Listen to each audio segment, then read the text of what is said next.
नमस्कार, मैं हूँ आशीष चित्रांशी और आप देख रहे हैं द न्यूज़ लॉन्चर। बिहार में एसआईआर और एसआईआर का नतीजा जो एकदम सीधा सपाट अगर देखेंगे तो 62 लाख मतदाता आउट हो गए। 62 लाख में कुछ ऐसे थे जिनको बताया गया कि अपने एड्रेस पर अब नहीं हैं, एड्रेस बदल चुके हैं। कुछ को कहा गया डुप्लीकेट वोटर्स हैं, कुछ को कहा गया कि अब दुनिया में ही नहीं है। लेकिन घुसपैठिए कितने हैं, जो मुख्य मुद्दा था, वो आंकड़ा किसी ने नहीं बताया।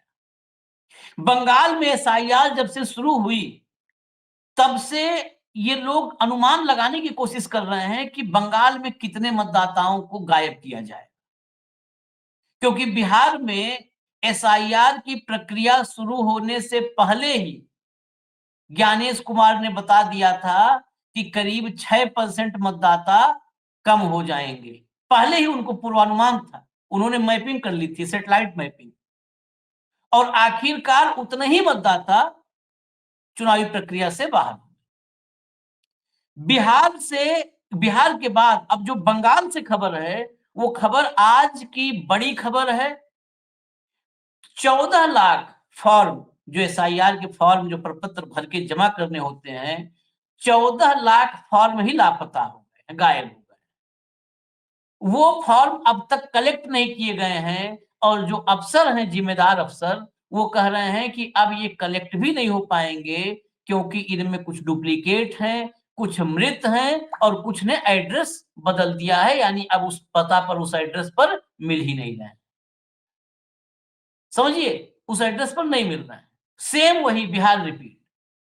14 लाख फॉर्म अब तक वो हैं जो कलेक्ट नहीं हुए हैं और न कलेक्ट होने की कोई उम्मीद है अफसरों को, साफ बता रहे हैं।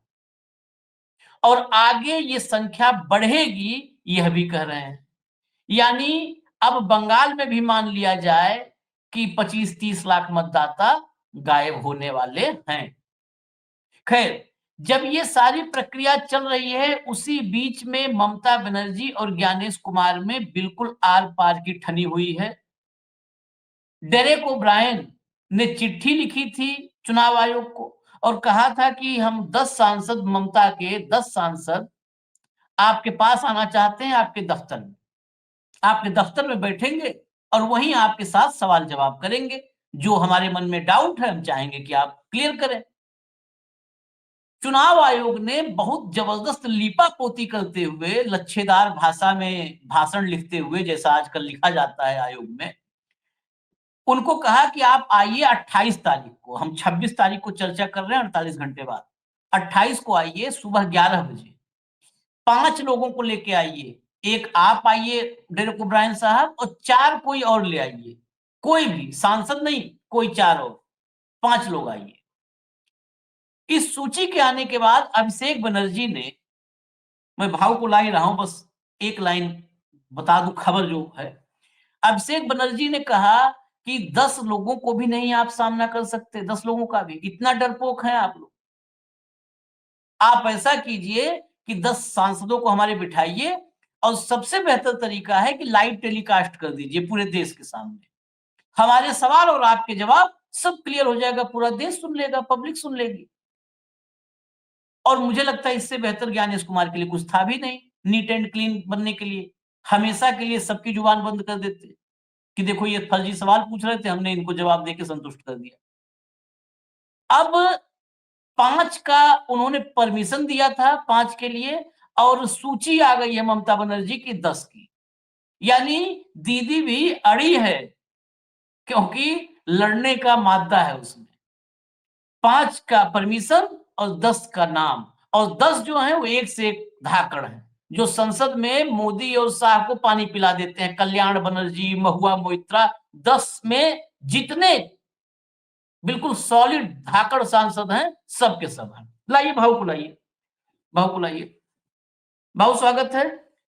जरा खबरें दिखाएं पहले। 14 लाख फॉर्म कहाँ गायब हो गए, इसकी भी तलाश करनी पड़ेगी। देखिए, ये खबर बहुत कम ही जगह पर है।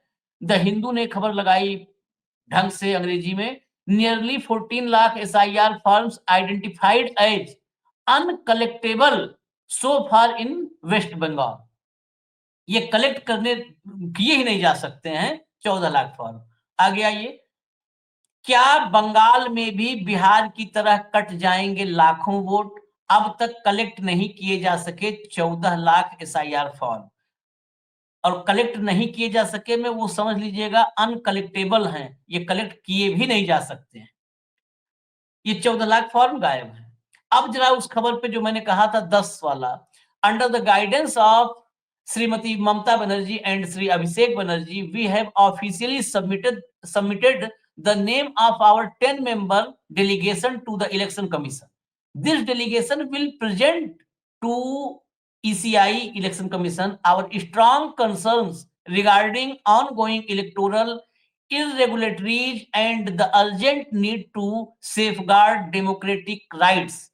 We remain fully committed to protecting every vote, ensuring transparency and resisting all attempts to distort or manipulate the electoral process. अब लाइए नाम, नाम लाइए, दिखाइए नाम, चला दीजिए नाम, नाम चला, नाम। ये ज्ञानेश कुमार 2 तो ज्ञानेश कुमार ही रहेगा। ऊपर बढ़ाइए, नाम पे आइए। हाँ, पहला नाम है डेरेक ओब्रायन, उसके बाद है शताब्दी राय, जिनको आप सुनते होंगे, शताब्दी राय को। कल्याण बनर्जी, वो याद है कल्याण बनर्जी का वो ऐतिहासिक भाषण, चू चू चू चू, सबने देखा था, अमित शाह और मोदी सबका मुंह बन गया था। उसके बाद डोला सेन, प्रतिमा मंडल, सजदा अहमद, ममता ठाकुर, महुआ मोइत्रा, साकेत गोखले और प्रकाश चिक बारिक। राज्यसभा और लोकसभा दोनों मिलाकर के 10 का ये नाम आ गया है। डेरेक ओब्रायन जो लीडर हैं ऑल इंडिया तृणमूल कांग्रेस के संसदीय दल के, वो उन्होंने ये चिट्ठी 10 नामों की भेज दी है। ममता बनर्जी जिन 10 नामों को चाहती थी। दरअसल ये फॉर्म जो गायब हो रहे हैं, ये 10 जो जा रहे हैं, ये सब हिसाब किताब होगा चुनाव आयोग के दफ्तर में 48 घंटे बाद। और सवाल यही है कि लाइव होगा कि नहीं होगा, इस पर प्रश्न चिन्ह है, लेकिन होगा तो जरूर वहां पर हिसाब किताब भरपूर होगा हिसाब किताब। मैं ममता बनर्जी की एक क्लिप बस सुनवा दूं, क्योंकि जो ये फॉर्म गायब हुए हैं, कहा गया क्या, वो अपने एड्रेस पर मिले नहीं, वो मृत हो चुके हैं, या वो जो है उनका एड्रेस बदल चुका है, अब वो लापता है या जो भी हो चुका है। ये 3 जो वजह बताई हैं ममता बनर्जी की, क्लिप है, बंगाली में है, और बंगाली की हमने सुनवाई भी थी क्लिप, तो बंगाल के बहुत सारे लोगों ने कहा कि अच्छा किया आपने, कम से कम हमारी बांग्ला को आप हिंदी भाषी हैं फिर भी चलाते हैं। तो वो बंगाली में है, एडिटेड है, बाकायदे मतलब एडिट किया हुआ है, उन्होंने जो बोला है उसको वहां पर स्क्रीन पर स्टेब्लिश किया गया है, वो पोर्शन जरूरी है सुनाना। ये 14 लाख फॉर्म जो गायब आए हैं, वो उन्होंने पहले ही बता दिया था कि ऐसा होगा। सुनवाइए। যদি সংঘের মেম্বার কাউকে করতে চান সেটা হতেই পারে, কিন্তু আপনি কি করছেন, টাকা নিয়ে করছেন। 100 টাকা দিয়ে লিখতে হচ্ছে মতুয়া সংঘের সদস্য করা হলো, আর বলছে এটা নিয়ে গেলেই আপনি ভোটার হয়ে যাবেন।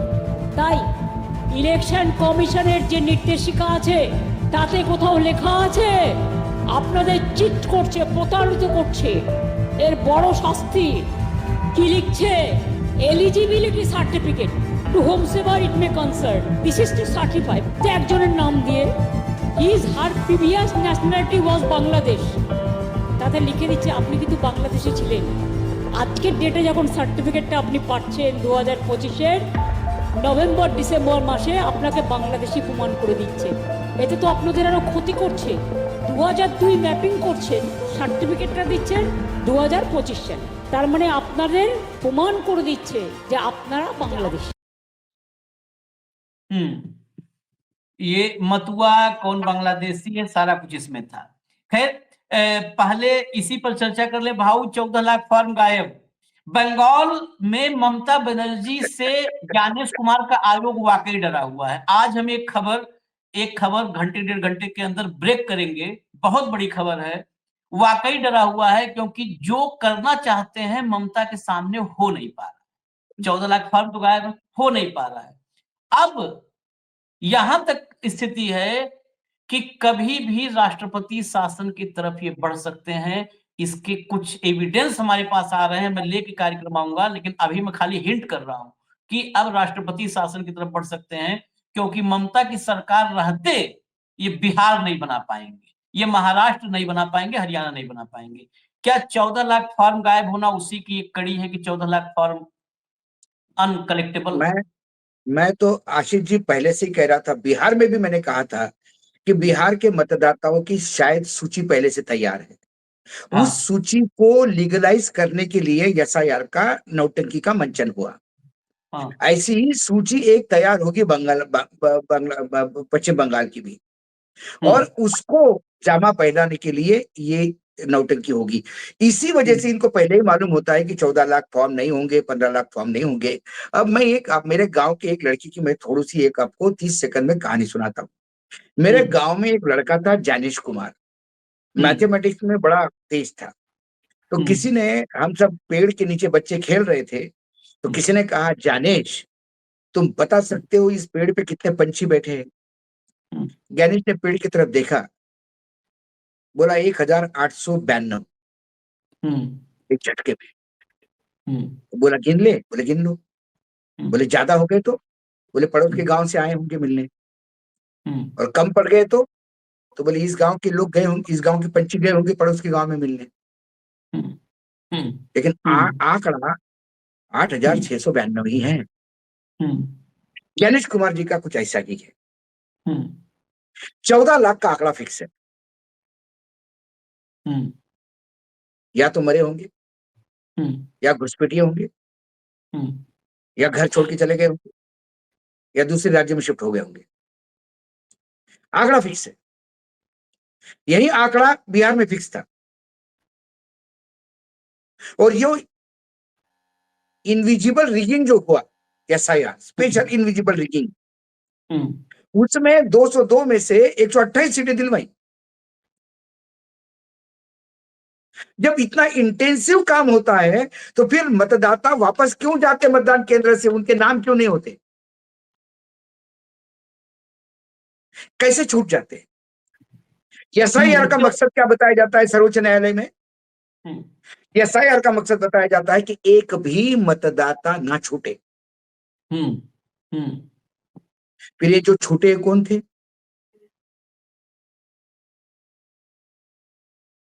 मैं तो छूटे हुए मतदाताओं को अपील करता हूं कि जो इस बार वंचित हुए एसआईआर के बाद भी, उन्होंने सुप्रीम कोर्ट अप्रोच कर लेना चाहिए कि हमारा मतदान का अधिकार किसने छीन लिया हमसे, किस बिना पे छीन लिया?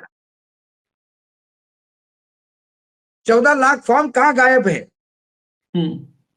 उस फॉर्म पे ये क्यों नहीं लिखा गया कि ये मर गया है? हाँ। मर गया है तो फॉर्म ही गायब क्यों है? पता तो पड़े मर कितने गए हैं। आप तो इतने केयरफुल है कि जो पुल के नीचे रहता है आदमी, उसको भी बना देते हैं। उसका भी आपको मतदान का अधिकार बहुत बहुत मायना रखता है। आप तो 25 साल में उस घर में जितने किराए पे लोग रह गए सब उस किराए पे चढ़ा देते हो। 2-2 कमरे में 250 लोग रहते हैं। इतना आप केयरफुल काम करते हो, फिर मतदाताओं को वापस सूची में नाम न होने की वजह से वापस क्यों आना पड़ता है? ये सवाल है। 14 लाख फॉर्म जमा होने चाहिए आशीष, और उस फॉर्म पे लिख देना चाहिए ये मृत पाए गए, साथ में डेथ सर्टिफिकेट संलग्न है, ये ट्रांसफर हो गए हैं, नया पता ये है। और उसके ऊपर तो स्कैनर होता है आशीष जी। हाँ। स्कैन करो तो पता पड़ता है किस गांव में चला गया है वो। ये बंगाल में नहीं, ये महाराष्ट्र में, मुंबई में मतदाता है, काम खत्म।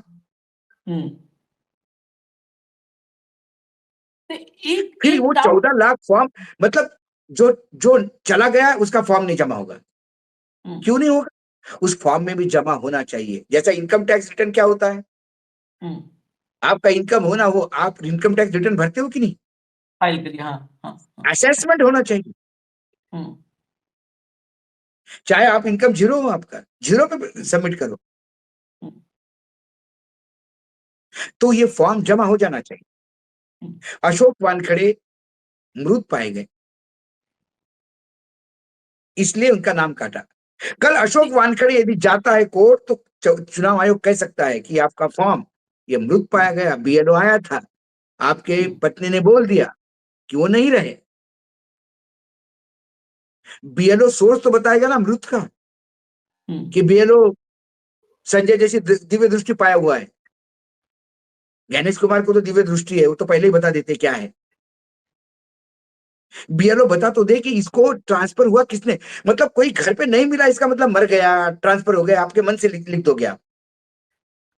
नहीं, एक बड़ा मैं प्रभाव, एक मिनट खैर रोक करके, एक इसमें बहुत मेरे मन में सामान्य सा एक सवाल आया है, पत्रकार नहीं, एक आम आदमी के हिसाब से।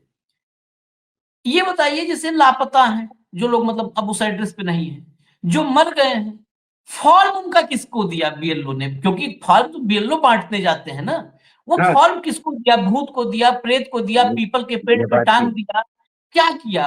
वो फॉर्म 14 लाख बटे हैं ना, और हम्म, बंट के वापस नहीं आ रहे हैं। तो जब देते समय या तो ऐसा हो सकता है कि 14 लाख को दिया और फॉर्म लेते ही सबके सब मर गए, फॉर्म हाथ में लिए और तुरंत गिर गए फॉर्म लेते ही, पढ़ के फॉर्म। या या ये भी है क्योंकि ये सनातन धर्म के हिसाब से चलती है सरकार, गणेश कुमार भी सनातन धर्म में विश्वास रखते हैं, तो किसी की आत्मा भटक रही होगी, क्योंकि जब तक वो फॉर्म नहीं भरेगा एसआईआर का, तब तक उसको शांति नहीं मिलेगी।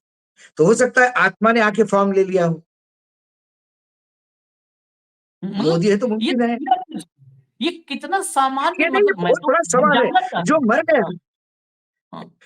भाई घुसपैठियों का तो आपने घुसपैठी देख लिया, फॉर्म बना दे दिया उसको, भर फॉर्म, तू घुसपैठी है, हम्म, कैंसर। हम्म, जो लोग ट्रांसफर होके चले गए उसका फॉर्म किसको दिया? हम्म। मैंने सवाल है। अभी अभी एक स्टोरी देखी, अभी की स्टोरी देखी। एक घर में 14 लोग हैं, 14 लोग, 14 लोग हैं। उनकी परेशानी क्या है कि हम 14 लोग हैं, हमारे घर में 14 मतदाता हैं, 10 ही फॉर्म हमको दिया है।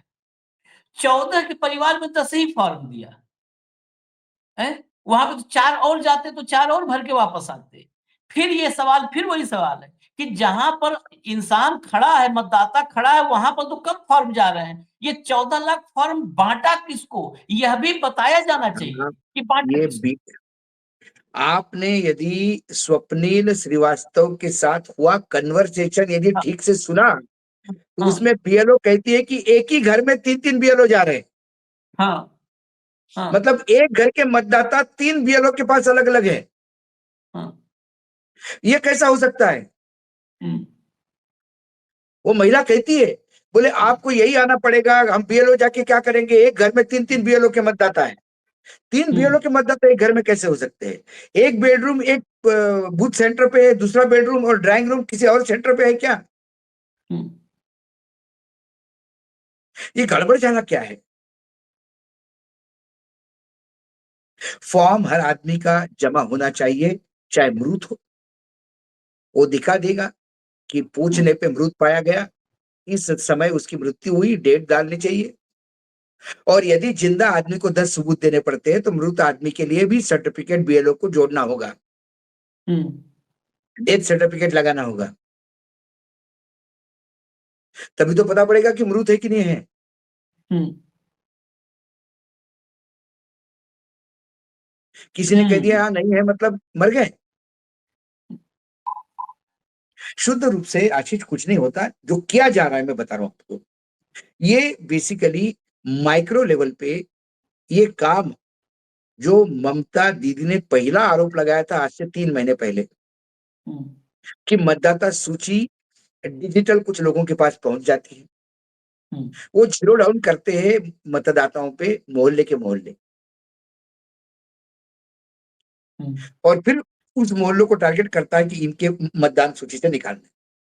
हम्म, अब निकालने के लिए दो तीन कारण है, मर गया, ट्रांसफर हो गया, घुसपैठिया है।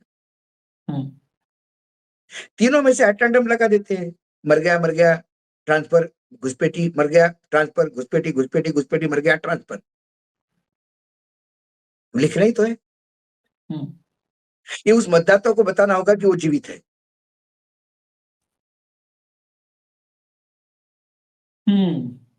बड़ा अजीब सिस्टम है यहाँ पे।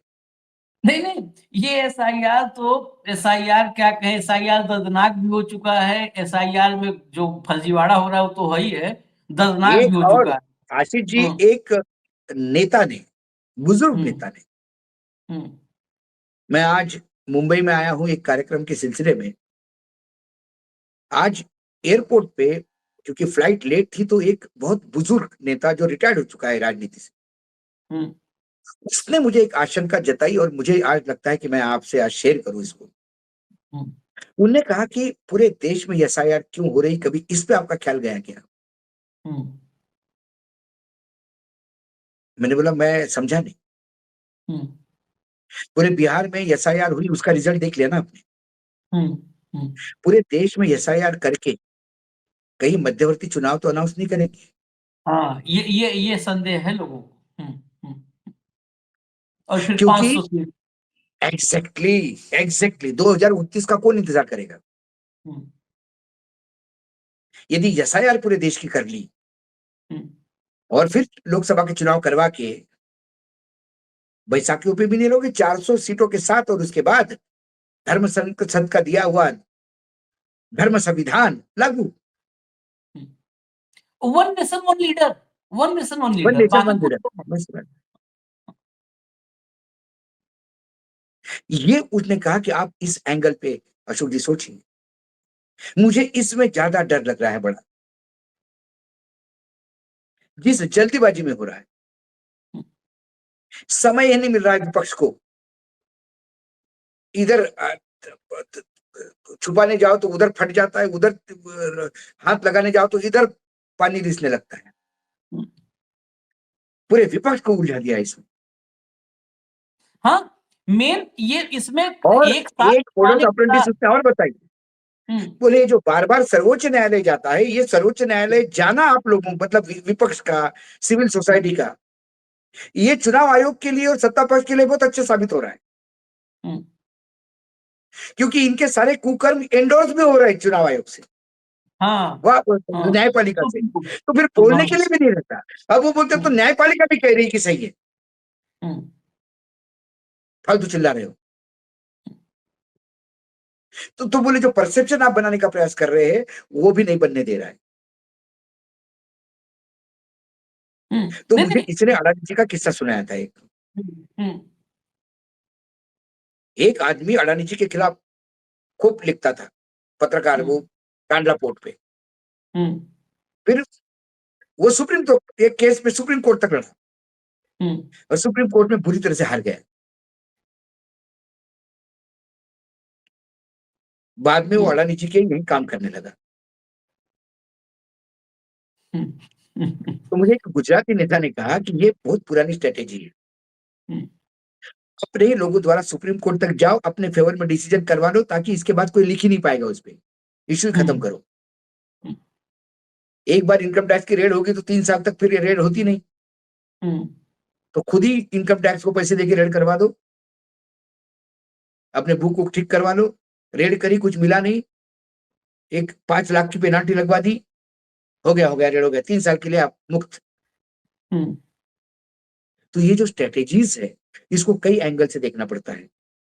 आज तक सर्वोच्च न्यायालय ने पूरे एसआईआर के मामले में क्या कभी याचिकाकर्ताओं का साथ दिया? आप देख लीजिए पूरे सोर्स में। भाषणबाजी खूब हमेशा किया। हमेशा भा न्यायपालिका ने चुनाव आयोग पे विश्वास दिखाया। हुँ, हुँ,